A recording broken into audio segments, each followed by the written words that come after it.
Olá, bem-vindas e bem-vindos a mais um Deep Dive. Hoje a gente vai analisar uma decisão bem importante do STF, que saiu no informativo 1187, agora de 2025. A fonte aqui é o recurso extraordinário 1.426.083, lá do Piauí. Isso virou o tema 1277 de repercussão geral, ou seja, vale para todo mundo, né? E a nossa missão aqui é entender direitinho como essa decisão mexe nas regras sobre onde a gente pode processar a União, especialmente naquelas causas de menor valor. Exatamente. É um ponto-chave, sabe? Estamos falando de um equilíbrio delicado. De um lado tem a ideia dos juizados especiais federais, os JEFs, que são para ser mais rápidos, né? Para causas de até 60 salários mínimos. E do outro lado, tem um direito que está lá na Constituição, o direito de escolher onde processar a União. Certo. Vamos tentar desenrolar isso.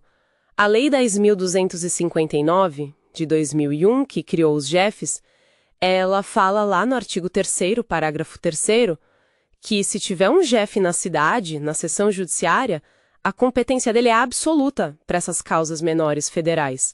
Parece bem direto, né? Parece simples. Só que aí a gente tem a Constituição Federal. O artigo 109, parágrafo 2º, ele dá opções para quem vai processar a União. Garante o direito de escolher o foro, pode ser onde a pessoa mora, ou onde aconteceu o fato que gerou a ação, onde está o bem que está sendo discutido, ou lá no Distrito Federal. Uhum. E a própria jurisprudência do Supremo, como o informativo menciona, já vinha até flexibilizando um pouco isso, permitindo escolher a capital do estado, por exemplo, mesmo que não seja o domicílio exato. Então, o conflito é esse. A lei fala em competência absoluta do JEF, mas a Constituição dá essa liberdade de escolha de foro. Uma regra simplesmente anula a outra. Como é que fica? Pois é, essa era a grande questão. E o que o STF fez foi buscar uma compatibilização. Ele disse que sim, o artigo da lei dos JEFs, esse artigo 3º, seção 3, ele é constitucional, ele vale, mas ele precisa ser interpretado de um jeito específico para não acabar atropelando essa garantia da Constituição, do artigo 109. Ah, interessante. E qual foi essa interpretação? Como é que o Supremo ajustou isso na prática? Olha, o ponto central é o seguinte: a tal competência absoluta do JEF, ela se refere ao valor da causa, ou seja, até os 60 salários mínimos, e também à matéria, né? Tem que ser uma daquelas causas que podem ir para o JEF sem ser as exceções da lei. Ela não define o foro, ou seja, ela não define a localidade geográfica onde a ação tem que ser proposta. Quer dizer que a pessoa ainda pode escolher a cidade, a seção judiciária, com base nas opções da Constituição. Exatamente. O raciocínio que o STF montou é como um passo a passo.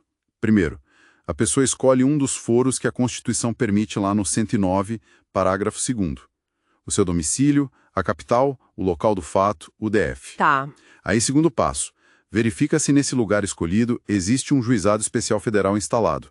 Se existir, e se a causa for de até 60 salários mínimos e não for uma daquelas exceções, aí sim, a ação tem que ir para esse JEF local. Entendi.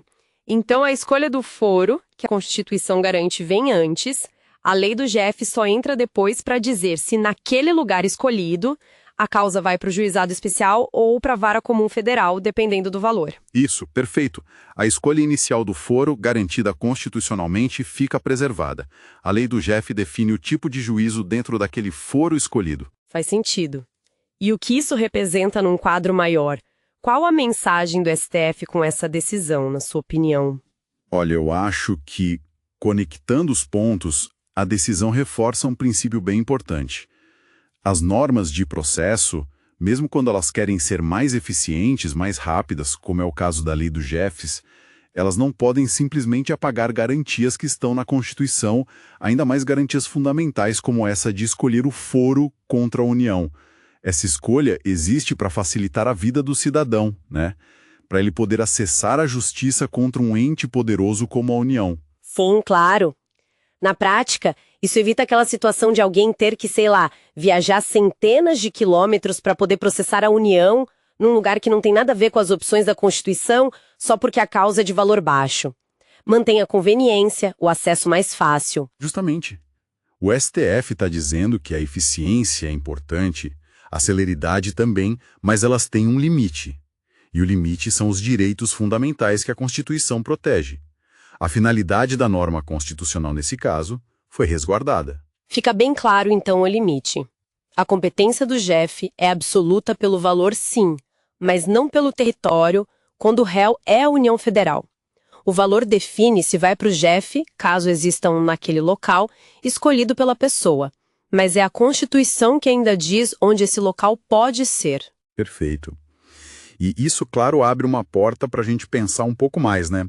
Essa decisão resolve bem essa questão do equilíbrio entre acesso à justiça e a competência especializada dos JEFs para causas federais de menor valor contra a União.